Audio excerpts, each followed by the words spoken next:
My name is Elizabeth McPherson, and this is my review of the case study, Who Should Create the School's Vision. So, looking at the case study, the big picture of this case study is that in a rural community where school officials are preparing to open a new middle school, there is a founding principal who's employed from outside the district who is attempting to create a broad-based committee to develop a vision statement. Her efforts are opposed by several influential teachers who believe that the principal, who is a recognized expert in middle school education, should provide the vision independently. So here's some of the information that kind of supports what's happening. So here's a little bit of information about the district. Lightville Community School District is small. It covers two school districts or two townships, and about 60% of their residents are farmers. So gives you a picture of what we're looking at. Currently in the district, there are two schools. An elementary school, it's a K-6 school, and it's about a 22-year-old building, and a junior and senior high secondary school. So that's the 7th through 12th grade, and that building's about 11 years old. So both of these schools are located on the same property. It's a 65-acre property, and it's 2 miles from the actual town of Lightville. So when we look at the growth of the school district, they're experiencing rapid growth. So we're at about 2% growth annually. So 25 years ago, they had about 758 students. They're currently at about 1,200 students. And if they continued that 2% growth annually, they're looking at close to 2,000 students in the next 25 years. So as we look at that growth, we kind of see these factors being the demography, the rural appeal, the proximity to close city but still rural atmosphere, the low land cost, and the relatively newer schools for the students. The families with school-age children account for much of this growth in the community. These new families are coming in, buying land. They've got young children who need to be attending school, and this is really changing the social and political environment for the school district. So we look at kind of what that growth means for the school. The residents didn't necessarily anticipate to have to build another building for what they thought was maybe close to 40 years, but the recent growth in population has changed that mentality. So controversial conversations start to come up about needing to expand the school. So the superintendent ends up hiring an architect firm to evaluate the concerns for inadequate spacing at the school and to try to come up with a solution for the community. So the architect firm does present three solutions to the school. The first solution would be to add on to the junior or senior high school. So the sixth grade would move up from the elementary into this expanded secondary facility. The second option proposed was to add on to both schools. So keep the grades the same, but just expand the space available for students. And the final solution was to build a completely new building. It would house a middle school, 6th through 8th grade, removing 6th from elementary, 7th and 8th from high school, and kind of creating this new middle school. So after that was looked into, the architect firm did recommend option 3, which was building the new school.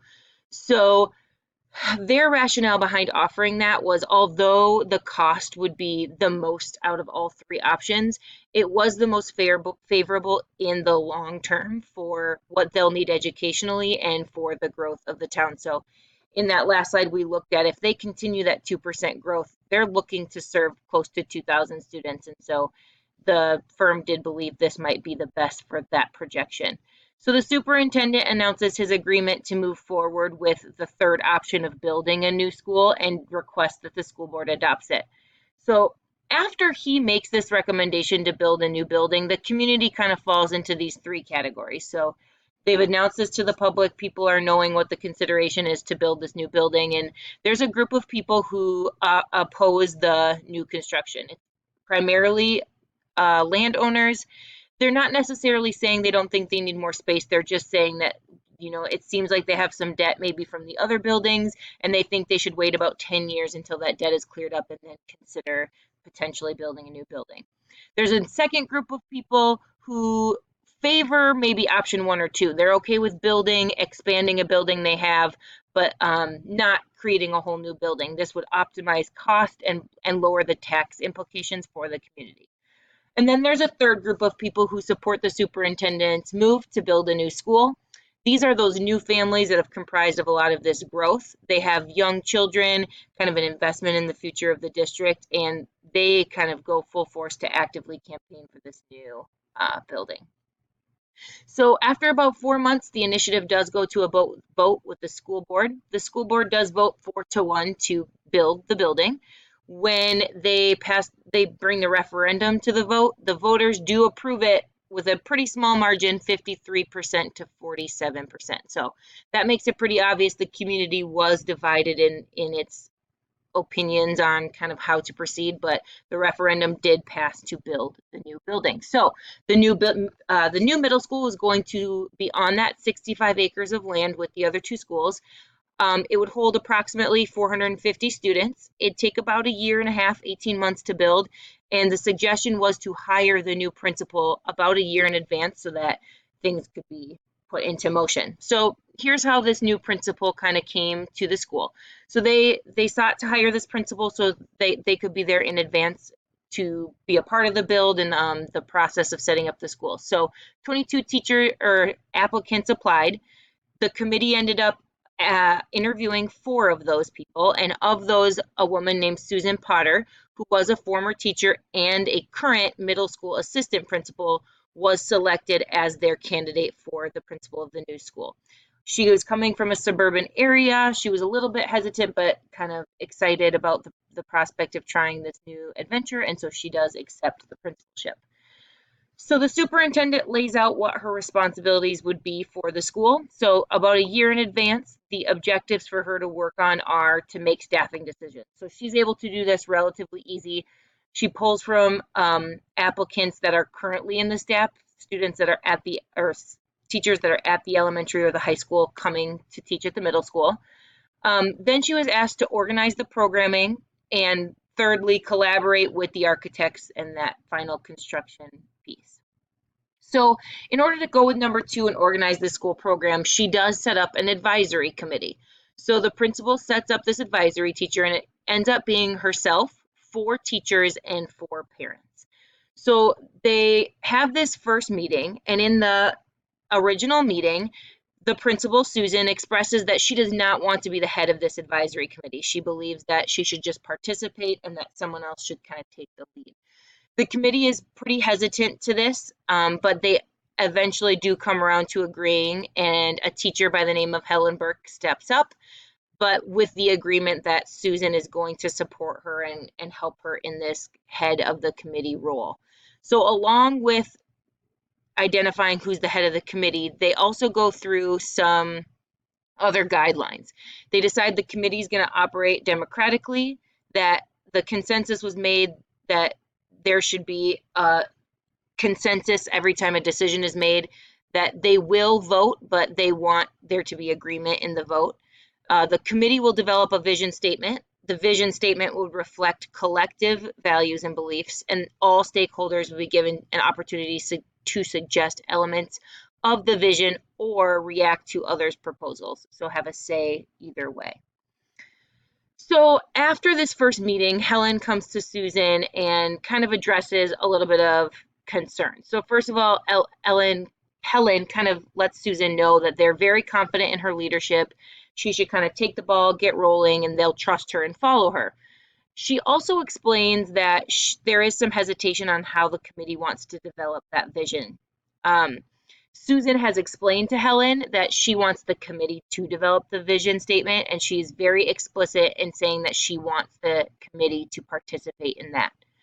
Helen states that she believes that actually Susan would be the best person to develop the plan. She has a brother on the school board, and she's had conversation with her brother stating that the principal should be the one to write the vision statement and that the committee would fully support whatever vision statement she created.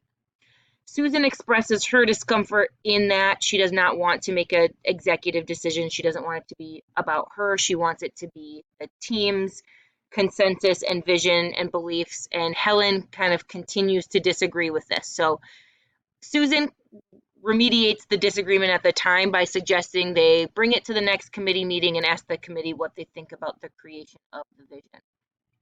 So when they go back to the committee meeting to address the conflict, Helen summarizes what she had said to Susan about writing the vision statement herself instead of having the committee write it.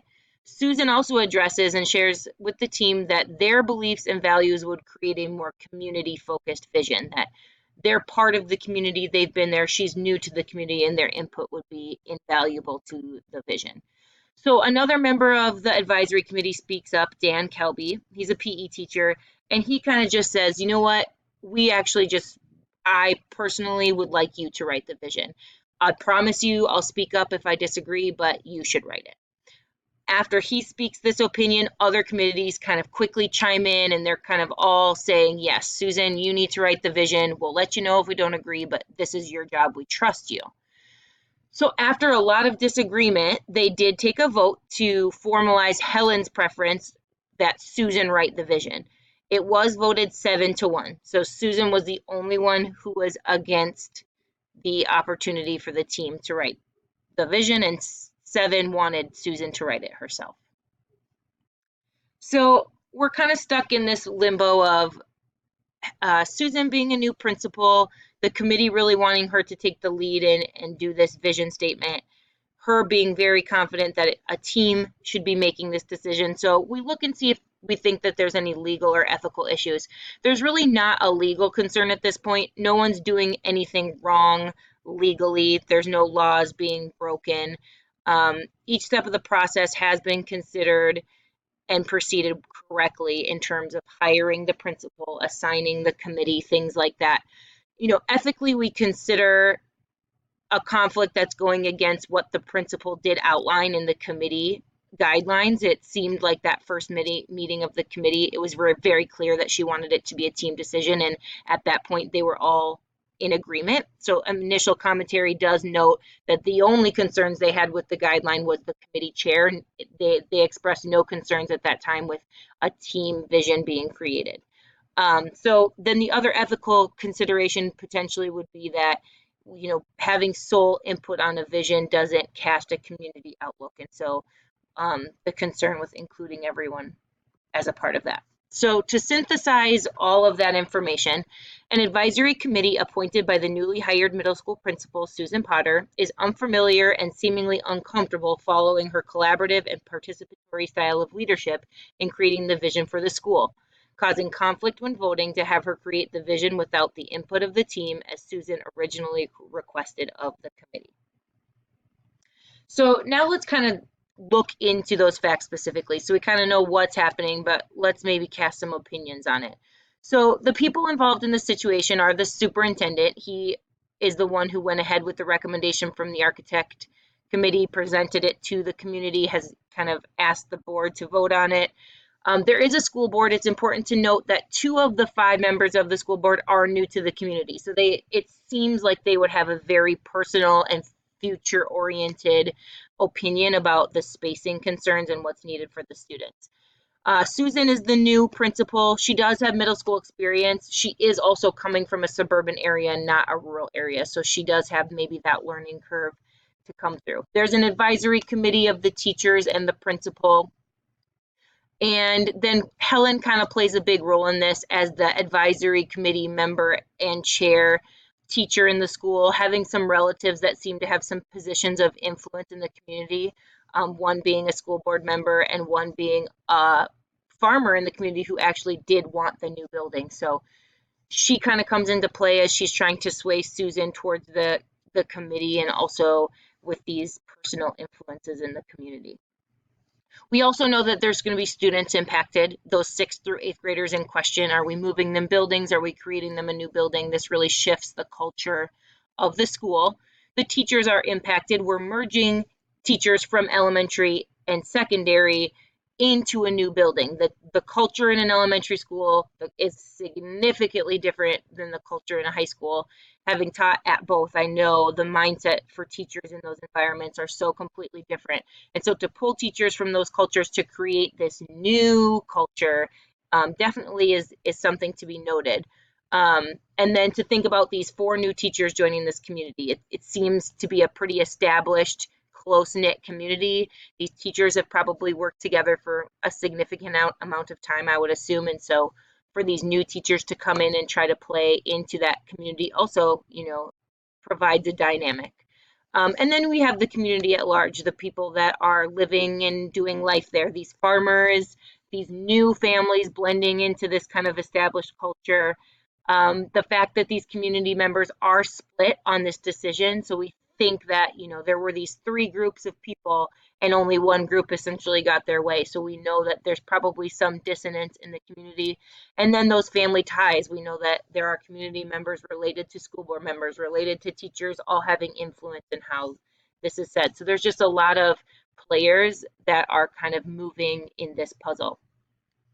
So also we're looking at where this is happening. This is a rural community, assuming probably a pretty low key place to be.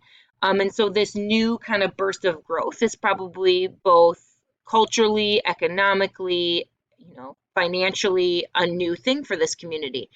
They've got this 65-acre area of land. It does note that it's a couple miles out of town. So we kind of maybe get this idea of a little bit more of an isolation. This is where school is. It sounds like, probably doesn't have the opportunity for the high schoolers to drive to McDonald's and get their lunch, or, for kids to do any job shadowing. It probably very much impacts the culture of what's happening when kids are at school.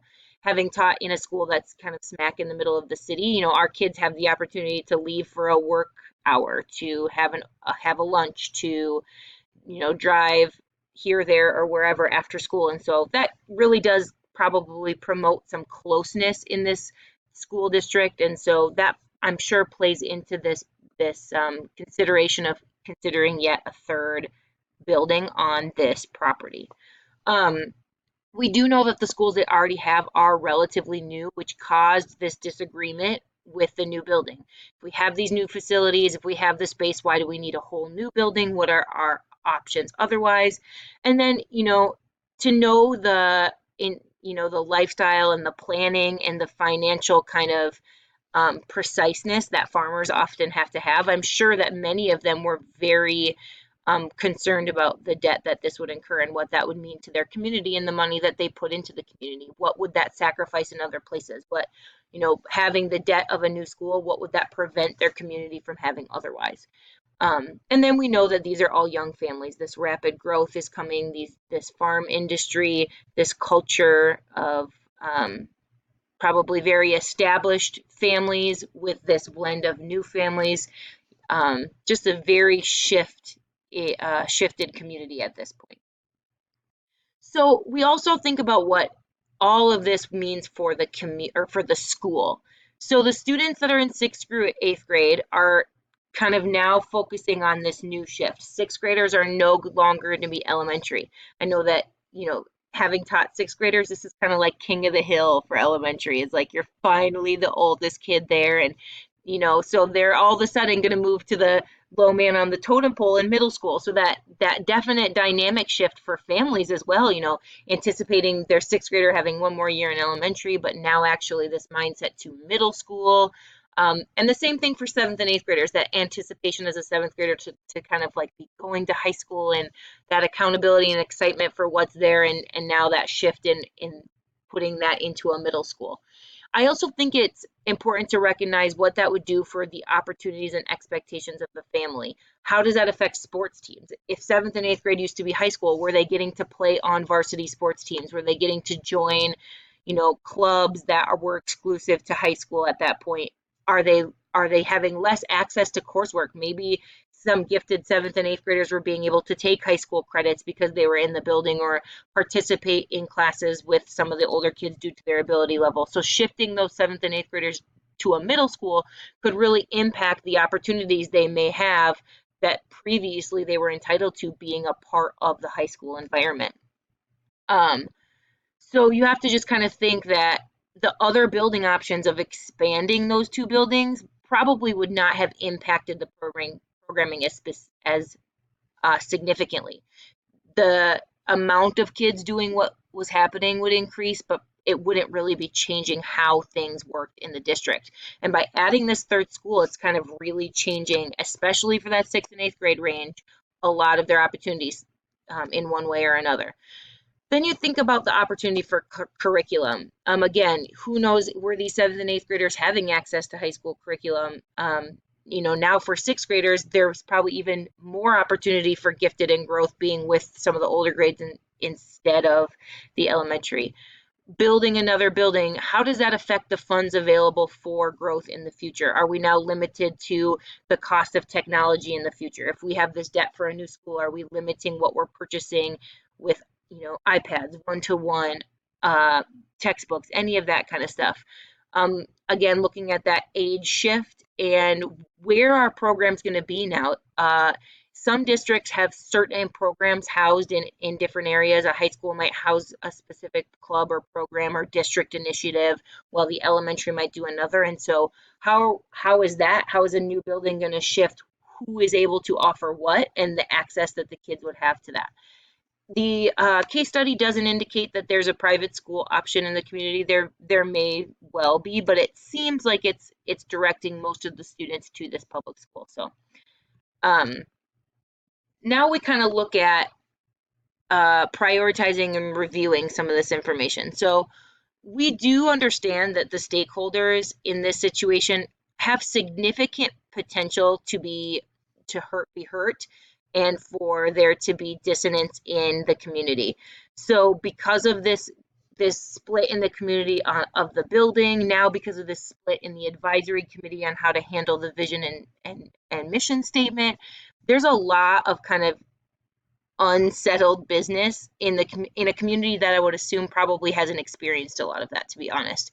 The principal is coming in and new to this culture, so they're not familiar with some of those norms, some of the way things have been, how kind of futuristic or how safe they feel in the decisions they've already made. So this new process, I'm assuming, is causing a lot of apprehension for the people involved. It's just a very new opportunity for everyone.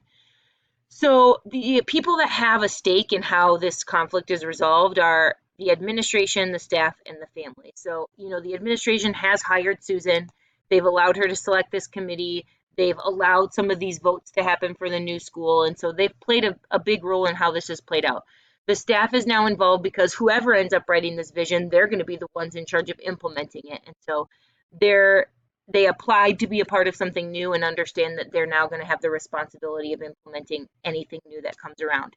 And these families, people that wanted the school, people that didn't want the school, 6th, 7th, and 8th grade families who are now anticipating a shift in where their student goes, they all have a say and an impact in how this goes. So things I might want to know additionally to kind of help resolve this conflict is, why did the committee agree to Principal Potter's guidelines, which I believe clearly stated the expectation for a group vision? So in the case study, it says the committee members agree with the guidelines, but disagree with the contention that she should not be the chair. So the only disagreement it seemed like the committee brought up was this chair position. And the guidelines do specifically say collaborative group vision. So my question is kind of, where did that fall? Was that, not emphasized? Did Ms. Potter just kind of think that they understood that and it wouldn't be an issue, so it wasn't really addressed very clearly? That's one kind of question. My other question is, where's the community while this school conflict is happening? So now we've kind of established the staff, probably the building's getting built, they're starting these committee meetings, and we see some dissonance within the school. But I'm curious how the community has resolved their dissonance with the disagreement for the building. So is our community as a whole feeling this disconnection? Have we kind of regrouped and rallied around the new building? How is the community handling the conflict in their kind of playing field? I'm curious what Principal Potter brought to the table that made her the ideal candidate. So what qualities did the team see in her that made her stand out? And how does that play into the conflict that's happening with the vision statement? I wonder what they expected of her. Was she very adamant in her interview that, she leads, she takes the reins, she makes decisions, people can follow her. Was she saying, no, I want group, I want collaboration? So I'm curious how her tone came off in the interview that would maybe influence how we're feeling about the conflict with the committee. I also would be interested in knowing what the anticipated future of the advisory committee is. Do they anticipate keeping the advisory? Is this just solely to set up the school and then they're done? You know, I'm trying to wrap my head around where this advisory committee is going. And so a conflict this early in the advisory committee, how does that play its part? So the three options are for Susan to comply, write the vision statement herself, or maybe adopt a vision statement from somewhere else. The pros to this are that it avoids conflict, it honors the committee guideline that they will put things to a vote. They did vote for Susan to write the statement. It demonstrates leadership and her ability to create a vision, and it is the fastest option. She could write the vision, they could move on. The cons, I do think that it does violate many of the guidelines of collaboration that the principal had put forth. It takes away that shared investment. It does set a tone for the committee to have a passive role, in my opinion. By Susan taking the reins on this, I think that they kind of will be able to feel that they can take a back seat. The principal will be doing all the work. I think it plays into their fears of what I perceive as maybe inadequacy. They said, how are we supposed to know what to do? And I wonder if it would sway the principal's longevity in the position. If she's always going to feel like her decisions are refuted, how long is she going to want to be with this new school? And it does set up the potential for the team to be disappointed in whatever she comes up with. Option 2 would be for her to refuse to write the vision statement. So remain true to her original decision that it needs to be collaborative and potentially be a little bit more aggressive and give the opportunity for the community members to remove themselves if they don't feel like they want to be participating in the vision. So to kind of say, nope, the team's going to make this vision. This is how we're going to do it. If you're not comfortable with that, let me know. Kind of just outlining that this is how we're going to do it. The pro to that would be, again, like they're counting on those leadership decisions and she'd be making one. It would hold to her conviction of team collaboration. I think it would encourage growth in the community members to step out and do something uncomfortable. And it would set that future precedent for collaboration to let the committee know that she is going to work under a collaborative model. The cons are that there is a very high probability for conflict and disagreement. It probably would break some community relationships for her to demand that collaboration. It sets an authoritative presence. This is the way we're going to do it. It could potentially lose committee members if she were to go the option of offering for them to step down. It could lose committee members and overall leave a poor taste about this new school process in the mouths of the community members. The last option would be a compromise. Susan asked the committee to maybe answer a survey regarding some key components about a vision statement that she could use to write the vision statement. Ask Helen to partner with her in writing it so it's not just one of them, but maybe not the whole committee. She also could potentially meet privately with the committee members to get their opinion on the vision. So the pros to a collaborative compromise approach would be establishing your leadership, however, through compromise, not your way, my way, but a middle way. I do think it prevents long, fruitless arguments at team meetings to make a decision. It holds to convictions but honors committee's uncertainty. So she can kind of stay true to who she wants to be as the principal, but she's recognizing the kind of concern that the committee has.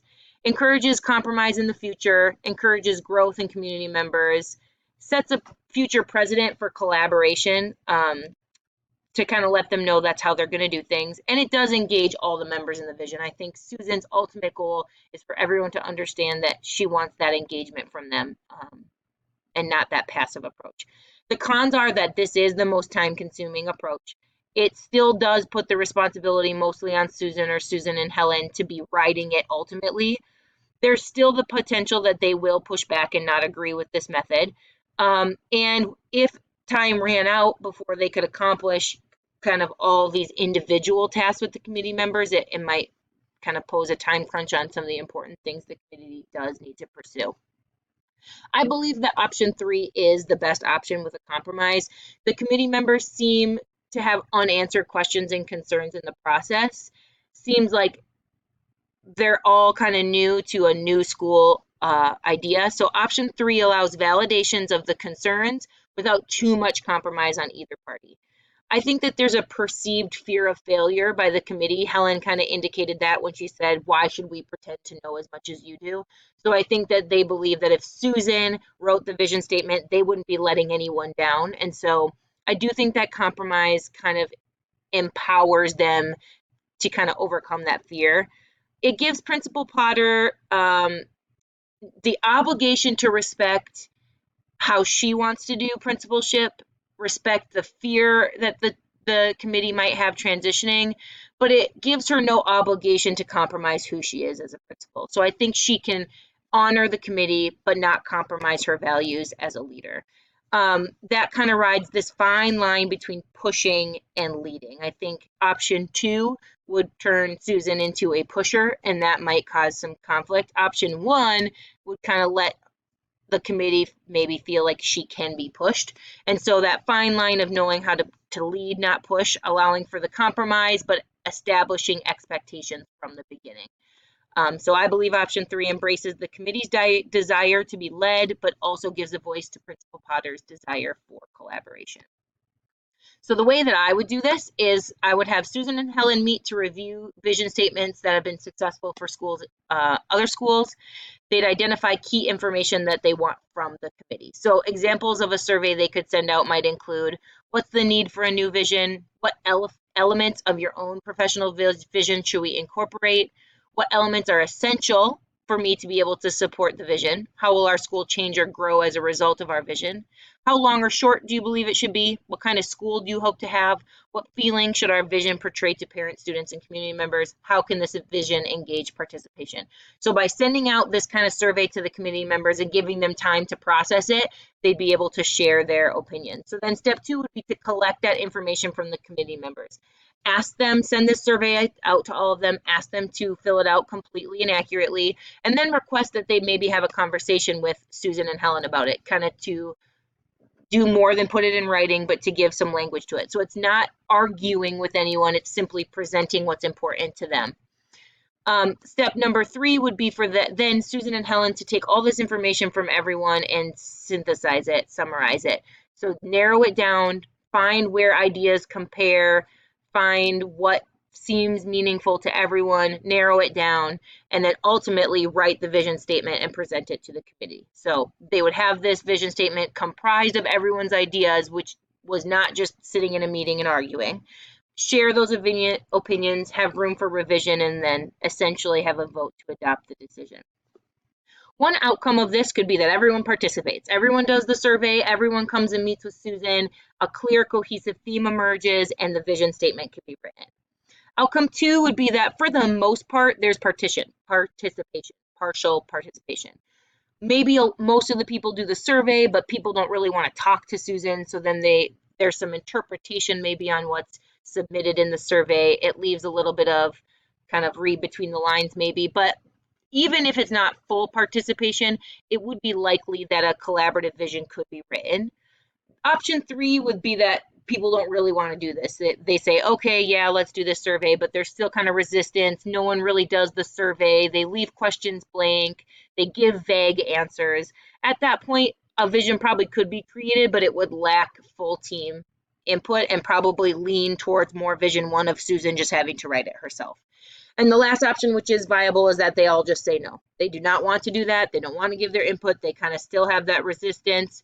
Participation doesn't happen, and then either the vision statement is not created, or again, option 1, where Principal Potter has to do it all herself. So should either low participation or resistance occur, kind of a plan B. Okay, they're not going to do it this way. So my suggestions for a plan B would be to move on. How important is it that this vision is created in that exact moment? Is there other items the committee could discuss that would maybe put the committee at ease on the collaboration and sharing? Do they need to start with something that seems less daunting for them to feel confident in their collaboration and their opinions to be shared? You could always resort to option 1. If Susan kind of gets to the point where it's like, this is not the hill to die on, it's probably the least confrontational option, she could just write the vision. She could reconsider the advisory committee altogether. Honestly, that goes back to one of my unknown questions, is if the precedent is going to be set that there's just going to be conflict. If we're on meeting one and we have this amount of conflict, is the advisory team a useful and effective use of time and resources? Is this the way that the principal wants to go about setting up the building? Is this going to be most effective? And I think if we get all the way to this point and we're still having this big of a conflict and there's still this much on resolution, it would be my kind of thought pattern as if I were Susan to really sit down and consider what is the purpose of this advisory committee, and am I meeting that purpose? And to reevaluate. Maybe go back and review the guidelines with the committee again, maybe giving them an opportunity to relook at them and decide they're not comfortable participating. And maybe the last step in Plan B would be to reach out to the superintendent. What district guidelines are set? You know, what should we do from here on out? So I think that this summarizes these standards pretty well. Again, understanding that vision and statement, and there's not always black and white answers.